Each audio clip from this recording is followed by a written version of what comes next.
అనంతపురం జిల్లా కళ్యాణదుర్గం నియోజకవర్గంలో వైఎస్ఆర్సీపీ సమన్వయకర్త మాజీ ఎంపీ తలారి రంగయ్య పాదయాత్రకు మాజీ మంత్రి రఘువీరారెడ్డి సంఘీభావం తెలిపారు.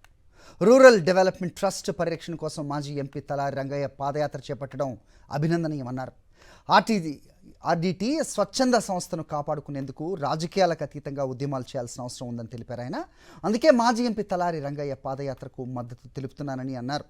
ఆర్డీటీ స్వచ్ఛంద సంస్థకు విదేశీ నిధులు ఆపవద్దని త్వరలో ప్రధాని అలాగే హోంమంత్రులను కలిసి విన్నవిస్తానని రఘువీరారెడ్డి స్పష్టం చేశారు. అది సంకేతం ఏమంటే ఇది రాజకీయమైనటువంటి కాదు, ఇది ప్రజలకు అవసరమైనటువంటి సాధించుకోవాలి.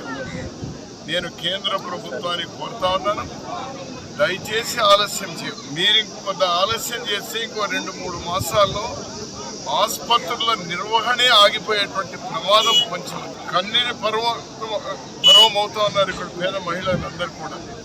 వెంటనే మీరేవైతే నిలుపుదల చేస్తారో దాన్ని లిఫ్ట్ చేయండి. యథావిధిగా ఇతర దేశాల నుంచి వస్తున్నటువంటి నిధులు రానివ్వండి. ఆ పేద ప్రజలకు కలుగుతున్నటువంటి లబ్ధిని దయచేసి ఆపవద్దు.